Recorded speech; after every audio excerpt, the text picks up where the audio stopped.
되게 쉬운 문제가 나온 겁니다. 18번 2회 18번 그림은 마찰이 없는 수평면에 놓인 절연된 용철의 양끝에 대전된 도체구 AB를 고정시켰더니 용철이 늘어난 상태로 AB가 정지해 있는 모습을 나타낸 것이다. 대전된 전화량은 B가 A의 2배다 라고 나왔어요. 자, 이걸 위에서 본 모습으로 그리면 지금 이렇게 있어. 자, 그런데 B가 A의 전화량이 2배래요. 자, 여기 A가 있고 여기 B가 있는데 용철이 늘어난 상태로 정지해 있답니다. 그치? 모든 마찰은 무시하겠네. 마찰이 없다고 나왔으니까. 맞아. 그러면 이 A가 받는 힘은 뭐가 있을까요?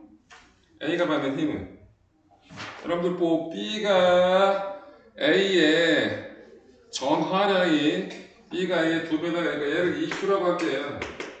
얘는 Q. 그리고 용철이 늘어났다는 얘기는 두 전하가 당연히 동일한 종류의 전하로 대전되어 있다는 얘기겠죠. 그죠? 자, A가 받는 힘이 뭐가 있어요? A가 받는 힘. 그렇지. 탄성력 어느 방향이야? 안쪽은 뭐야? 오른쪽 방향이 되겠죠. 탄성력을 받을 거고 어느 쪽으로? 왼쪽으로 뭘 받을 거야? 전기력을 받을 거라고. 요 둘 사이즈가 같으니까 쟤는 어떻게 있다고? 정지해 있는 거라고. 맞아? 네. 오른쪽에 있는 B는 어느 쪽으로? 요쪽으로 뭘 받을 거예요? 전기력을 받겠죠. 요쪽으로 뭘 받을 거고? 탄성력을 받을 거고. 맞아? 요 놈하고 요 놈도 사이즈는 당연히 같겠지. 1번에서 뭘 물어봤어요? 1번에서 A에 작용하는 전기력의 크기는 B에 작용하는 전기력 크기의 몇 배인가 그랬어요? 네. 몇 배예요? 1배. 네, 같겠죠? 네. 1배예요. 왜? 작용 반작용. 그렇죠. 작용 반작용이니까. 오. A가 B를 미는 힘이나 B가 A를 미는 힘의 크기는 어때? 같은 거잖아. 맞아? 네. 2번 A에 작용하는 전기력과 용철이 A에 작용하는 힘은 당연히 P는 평형. A에 작용하는 전기력하고 용철이 A에 작용하는 힘은 당연히 무슨 관계라고? 동일한 물체에 작용하고 더해서 0이 된 거니까 당연히 무슨 관계라고? 평형 관계라고 얘기하는 거지. 맞아? 네. 가장 기본적인 얘기 작용, 반작용, 힘의 평형 구분하는 거 가장 기본이니까 실수하지 말고. 어떻게 구분해요? 작용, 반작용은 예외 없이 뭐하고 뭐가 바뀌면 돼요? 주어, 목적어가 바뀌면 돼요. 아하. A가 B를 당기는 힘, 그거에 대한 반작용은 B가 A를 당기는 힘이겠죠. 주어, 목적어가 반대면 작용, 반작용이고 동일한 물체에 작용한 힘인데 크기가 같고 방향이 반대. 그럼 더하면 0이 될 거 아니야, 그치? 그러면 평형관계지. 맞아. 네. 여러분들 평형관계하고 작용, 반작용 구분 못하면 물리를 할 수가 없어요. 진짜로. 너무 심한 거야. 기본이 안 된 거라고. 그런데 평형관계하고 작용, 반작용 구분 못하는 애들이 되게 많아. 아닌 척하지만 실제 시험을 보면 영재학교 열심히 준비했는데 한 40%가 잘 몰라. 오답이 나온다니까. 그래놓고 맨날 실수했대. 실수는 개뿔. 실수했다. 19번 19번 모양, 크기, 표면의 재질이 같은 질량이 2kg인 공 A와 질량이 1kg인 공 B를 동시에 같은 높이에서 떨어뜨렸다. 1번 공 A와 B를 공기가 없는 곳과 공기가 있는 곳에서 자유낙하시켰을 때, 자, A는 뭐라고? 2kg짜리고요. B는 뭐라고요? 1kg짜리래요. 얘네 둘을 공기가 없는 상태에서 자유낙하시켰을 때하고 공기가 있는 상태에서 자유낙하시켰을 때 그래프를 그려달라는 거예요. 자, 공기가 없을 때 A는 어떻게 나타냈대? 시간에 따른 속도 그래프가 좌우역하고 되니까 A 어떻게 나왔어요? 이렇게 나왔죠? 그래프에 주어졌잖아요. A라고. 그럼 B는 어떻게 나올까요? 아! 똑같이 나와요. 왜 똑같아요? 왜냐하면 무게가 달라도 똑같이 떨어지니까. 질량이 질량이 다르다고 하면 안 될까? 응. 각도가 같아요. 그 가속도가 같은 게 이유가 뭐야? 뭐가 알짜임이니까? 뭐가 알짜임이라고? 중력이요. 중력이 알짜임의 역할을 하잖아요. 네. 그러면 중력이 뭐예요? mg고 알짜 힘이 m a니까 양쪽에 있는 질량이 상쇄가 되잖아. 맞아? 네. 그래서 질량하고 상관없이 가속도는 뭐로? g로 동일하다고. 그래서 a가 저렇게 나왔으면 b도 똑같은 기울기로 똑같이 그려주면 되겠죠. 맞아? 네. 그래서 첫 번째 공기가 없는 상태에서 그래프를 a하고 동일하게 그려주면 됩니다. 맞죠? 네. 자, 공기가 있을 때는 A가 어떻게 나왔어요? 이렇게 나왔죠. A가 왜 졌다고 나오죠? 공기를 받아. 어? 공기가 강해. 여러분들 공기의 저항력이 어떻게 될 거예요? 계속 커지게 될 거라고. 속도가 빨라지면 당연히 여러분들 달리는 자동차에서 손 내밀어 보라고. 속도가 빠르면 빠를수록 어떻게 해? 내민 손이 어떻게 됩니까? 되게 심하게 뒤로 밀리는 거 확인할 수 있잖아요. 그죠? 네. 손이 마음에 안 든다. 얼굴 내밀어. 시속 100km를 달린다. 얼굴 한번 내밀어 보라고. 본인의 얼굴이 어떻게 돼요? 뭘 어떻게 돼? 불법 달리진 않던데. 불법은 뭐야? 잠깐 내밀면 되지 새끼야. 안 걸리게 하면 뭐가 또 불법이야? 불법은 어떻게 돼요? 자동차 밖으로 뭐 물체를 내밀면 네 대가리가 물체야. 이 손 내밀면 무슨 범 걸려? 어떻게 돼요? 위험 뭐라고? 어떻게 돼요? 뭘 어떻게 돼? 시원하지. 내밀어 봐 좀. 100km에서 9을. 100을 내밀어 보라고. 대가리를 무서워서 못 내밀겠지만 비행기에서 비행기는 창문 안 열리잖아. 이 자식이. 아니야. 내 동네 자동 비행기는 창문 열려? 구멍이 뚫려 있죠. 뭐라고?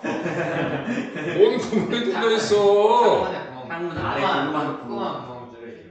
기아가. 기압을 왜 맞춰? 그 구멍이 왜 뚫려 있어? 미쳤나? 아니 구멍 뚫려 있지 않아? 뭔 소리야? 조그만 공 뚫려 뚫려 있어요. 있어요. 진짜예요. 이거 어떻게 맞춰? 아니, 그 진짜예요. 구멍을 통해서 공기가 드나들어? 아니 그러니까 어쨌든 조그만 구멍. 아니 드나드냐고. 나 들지 않아. 얘야 개소리 하지 아, 마. 진짜 검색 한 번만 해주세요. 아 진짜 있어요. 아니. 미치겠네. 아, 진짜 지금 있어요. 잠깐만요. 우리 비행기는 어디로 다녀요? 성층권. 네, 성층권으로 다니죠. 네. 성층권에서 공기의 양은 우리 지표면 근처에 있는 한 10분의 1 될까? 여러분들 에베레스트 가면 한 4,000m 이상 되면 고산병에 걸린다고 얘기를 하죠. 고산병이 뭐예요? 머리 아픈 왜 머리가 아프냐고. 산소죠. 예, 높이 올라가면 그 동네는 평상시보다 산소 양이 적잖아. 산소 분압이 작아지니까 그만큼 온몸 조직 세포에서 받아들이는 산소 양이 그만큼 많아져 적어져? 적어져. 그런데 여기 한 일주일 정도 적응만 하게 되면 적혈구의 숫자를 사람들이 늘리게 된다고. 근데 이거 적응 못하는 사람도 있어. 그러면 내려가야 돼. 그래서 여러분 우리나라에서도 많이 그거 가요. 히말라야 트레킹이라고 해서 4,000m 정도 되는 곳에서 베이스 캠프가 보통 4,000m 급이거든요. 거기 한 보름에서 한 20일경을 머물면서 그 동네 뒤에 엄청난 빙벽을 보면서 트레킹하는 코스들이 있다고. 그게 한 20일 코스를 해서 간단 말이야. 근데 갔는데 당연히 의사는 동반해야 돼요. 의사 동반하고 가는데 한 며칠, 한 2, 3일 내에 두통이 많이 현저히 줄어들게 되는 사람들이 있거든. 이런 사람들은 적응한 거야. 그런데 5일, 6일 지났는데도 계속 두통이 몸 상태가 원상태가 안 돼. 회복이 안 되잖아. 이 사람은 고산병에 적응을 못하는 사람이야. 그러면 내보내야 돼. 저 밑에 지방에 가서 4,000m급 말고 한 2,000m급 가서 나머지 다 할 동안 거기서 쇼핑하고 있어야 된다고. 아니 진짜로 그래야 된단 말이야. 아니 본인이 집에 가든지. 이거는 고산병에 의해서 적응 못해. 안 그러면 심하게 인체에 해를 끼치니까. 마찬가지 성층권에서는 사람이 거의 숨을 쉴 수가 있다 없다? 없어. 근데 네 말대로 구멍이 뚫렸어. 아, 진짜. 그런데 아작 들어보라고 새끼야. 그런데 비행기 내부는 사람들이 숨 쉬는데 부족하지는 않잖아. 그러면 산소 양을 맞춰주는 거예요. 대기압의 한 70% 정도까지 맞춰줘요. 왜? 그 정도면 사람들이 기압 변화를 잘 못 느끼거든. 높은 곳에 있고 그리고 심리적인 부분도 없고 그래서 맞춰준다고. 그런데 네 말대로 구멍이 뚫려 있잖아. 그럼 비행기 안하고 비행기 밖에 압력 차이가 꽤 크단 말이야. 그럼 그 구멍을 통해서 미친 듯이 공기가 빠져나갈 거라고. 아 근데 진짜 있어요. 네가 해. 네가 검색해서 나한테 보여줘. 그래. 알겠지? 억울해? 네. 그래. 진짜 억울해요. 누가 억울한지 보자. 자, 어찌됐든 뭔 얘기하다가 얘는 왜 속도가 일정해진다고? 이 저항력이라는 걸 받게 되는데 저항력은 보통 속도에 비례하는 저항력을 받는다고. 네. 그래서 보통 공기 저항력은 이렇게 표현되거든요. 뭐 뒤에 여기 프린트에도 나와 있으니까 저항력이 어디에 나와 있냐? 맨 마지막에 3번 문제에 나오긴 했네. 공기 저항력은 보통 F는 K, V, 얘는 상수고요. V는 뭐라고? 속도야. 속도에 비례하는 저항력을 받는다고. 그럼 이걸 가지고 운동 방정식을 써보면 어떻게 쓸 수 있어요? 중력이 운동을 도와줄 텐데 뭐가? 저항력이 운동을 방해할 거 아니야, 그치? 이게 뭐가 된다고? 그 물체의 R자 힘이 된다고. 맞아? 그럼 A는 어떻게 돼? A는 가속도는 G 빼기 M분의 KV가 되겠네요. 맞아요? 네. 그러면 가속도는 누가 더 크냐고. A하고 B 중에서 질량이 크면 어떻게 돼요? 작아져요. 요 뒤에 값이 어떻게 커져요? 작아져요? 작아져요. 작아지겠죠? 그럼 가속도가 큰 거잖아, 그치? 네. 그럼 얘보다 어떻게 됐다는 얘기야? 우리도 가속도가 크고. 아니지. 질량이 A가 질량이 더 크잖아. 아 그렇네. B는 질량이 더 작으니까 네. A보다 초기 기울기가 커져야 돼, 작아져야 돼? 작아져야 돼요. 작아져야 돼. M이 작아지니까 요 전체 값이 커져서 작아질 거 아니라고. 맞아? 네. 그럼 가속도가 작아질 거고 종단 속도 어떻게 될까? 종단 속도는 얘 가속도가 0이 될 때잖아. 맞아? 그럼 가속도가 0이 될 때 V 대신 A가 0이 될 때 V는 얼마가 돼? 그게 종단 속도가 되는 거잖아. 그 종단 속도는 어떻게 표현되냐고. 예. 얼마가 되냐고. 뭐분의 K분의 mg가 되는 거죠? 네. 그럼 질량이 클수록 뭐가 크다? 종단 속도. 종단 속도가 큰 거잖아. 맞아? 네. 그러면 어떻게 나야겠냐고. B는 이렇게. 얘보다 초반에 기울기가 작아질 거고 종단 속도도 어떻게 될 거라고? A보다 작아지니까 이런 형태로 나야겠지. 이해돼요? 네. 네. 그래서 19번에 1번은 해결을 했고요. 2번은 뭐 하래요? 그리네요. 공기가 없을 때 자유낙하시킨 공 없을 때 있을 때 공에 작용하는 힘을 아래 그리면 화살표로 모두 표시하래. 자, 공기가 없을 때 공기가 없어. 그럼 뭐만 있어? 뭐만 있어? 중력만 있을 거 아니야. 이렇게 네. 표시하면 될 거고요. 그 다음에 공기가 있을 때 공기 저항력. 그럼 뭐라 그러대? 아래쪽으로 뭐가 있어야 되고 중력. 중력이 있어야 되고 이쪽으로 뭐가 있어야 된다고? 공기 저항력 이렇게 그려주면 될 거 아니야. 네. 그 다음에 또 뭐 구하래? 알짜. AB가 종단 속도에 도달할 때 R자의 크기를 비교해줘. 어떨 때? 종단 속도에 도달할 때. 그럼 종단 속도에 도달했으면 속도가 일정한 거잖아. 그럼 가속도 얼마야? G. 0이지?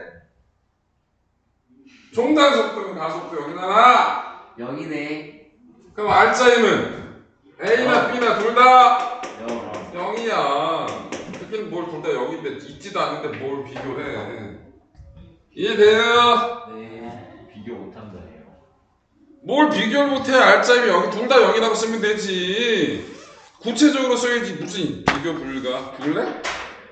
풀과 이 새끼 맨날 코 풀을게요, 물 먹을게요, 화장실 갈게요. 나한테 그 요구사항이 많아? 대꾸 안 해? 안 해? 아니 근데 진짜로 코 계속 나와. 그래 진짜로 네가 나한테 그런 요구하고 있다. 가! 코를 잘라버리고 와. 귀 뜯어. 눈물 나온다. 눈물도 나와버렸어. 내가 한 열흘 전에 저 증상이었는데 미친듯이 코 나오고. 더 어? 뭐라고? 아니에요. 마음이 아파요. 나 아파. 자, 3번은 공기가 있을 때 자유롭게 생긴 공 A와 B가 중단 속도에 도달했을 때 두 공의 운동 에너지 B를 구하랍니다.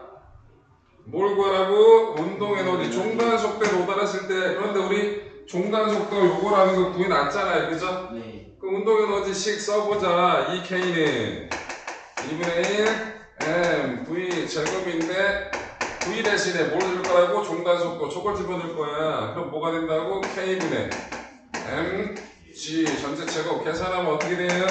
2 K 제곱분의 M 세제곱 G 제곱이죠. 네. 여기서 다른 건 뭐만 달라? 일량. 질량만 다르잖아. 그럼 운동 에너지는 뭐에 비례한다고? 질량? 네. 세제곱에 비례하잖아. 맞아? 네. 그럼 몇 대면? 8대2. 할 때 1이 3번 답이 되는 거죠. 이해돼요? 네. 네.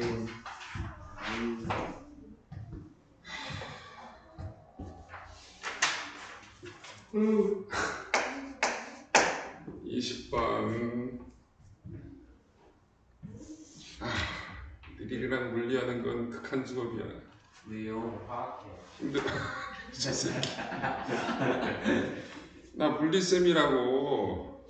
나의 정체성을 흔들지 말라고. 에휴, 20번 보겠습니다. 아. 울리네. 자, 죽을래 새끼야. 나 지연 물리라고 내봐. 봐요. 와씨. 터치하지 마. 그냥 물리라고. 다음 그림과 같이 긴 직선 도선 x, y가 각각 x, y축에 고정되어 있을 때 도선 x에 흐르는 전류의 세기는 2i이고 도선 y에 흐르는 전류 세기는 i. 전류의 방향은 마이너스 y 방향이 됩니다. 자, 요쪽 방향으로 지금 얼마만큼의 전류가 흐르고 있다고? i만큼의 전류가 흐르고 있대. 자, 1번 A점에서 자기장의 세기가 0이 됐대요. A점. A점은 Y 노선으로부터 얼마만큼? D만큼 떨어져 있고 X 노선으로도 얼마만큼? 2D만큼 떨어져 있는 점인데 여기가 A점이거든요. A점에서 뭐가? 자기장의 0이네. 자, BA가 얼마다? 0이 돼. 그러면 A점에서 Y축 도선이 만드는 자기장의 방향은 어떤 방향이에요? 들어가는 방향. 네, 들어가는 방향이죠? 그럼 0이 되려면 이 X축에서 A점에서 만드는 자기장의 방향이 들어가야 돼? 나와야 돼? 나와야겠죠. 그럼 어떤 방향으로 흘러야 되는 거예요? 플러스 X 방향으로 전류가 흘러야 되는 거죠.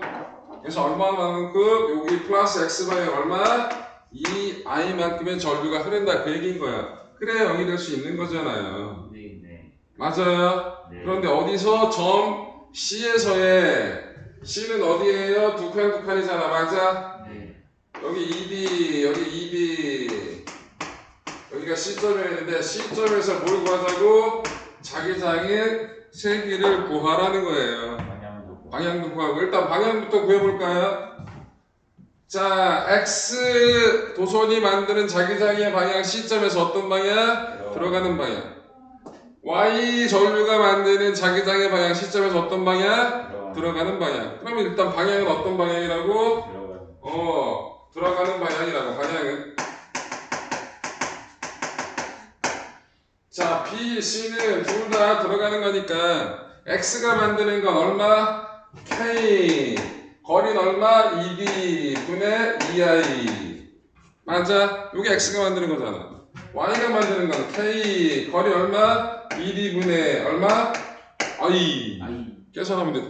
2분의 3i 1이분의 3i 3 k i. 저만큼이 어떻게 된다고? 지면을 뚫고 들어가는 방향이 된다. 라고 계산할 수 있겠죠. 맞아. 맞습니다. 1번은 쉽게 해결했고요. 2번. 2번은 뭐래요? x에 흐르는 전류 세기를 2분의 1로 네 y에 흐르는 전류 세기를 2배로 조절을 한대요. 그리고 y에 흐르는 전류 방향을 바꿨대. 뭔 개소리냐면 지금 저렇게 됐는데 2번에서는 어떻게 바꾼다는 거야? 응? 일단 x는 x에 전류를 2분의 1로 한다니까 여기를 i가 흐르게 한다는 거잖아, 그치? 네 y에 흐르는 전류를 2배로 한다니까 그 다음에 네. 방향을 바꿨다니까 야 위쪽으로 얼마? 2i가 된대. 그런데 0이 되는 걸 고르래잖아, 그치? 네 그러면 얘가 만드는 거하고 얘가 만드는 게 어떻게 돼야 돼? 반대 방향이 돼야 되는 거잖아, 그치? 어디? 1사분면하고 3사분면이 0이 될 거네, 그치? 네. 그런데 누구한테 더 멀어 이제?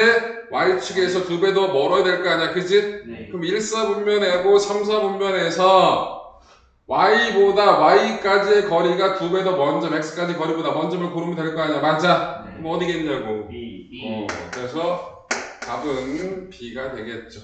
이해돼요? 네. 자, 어렵다.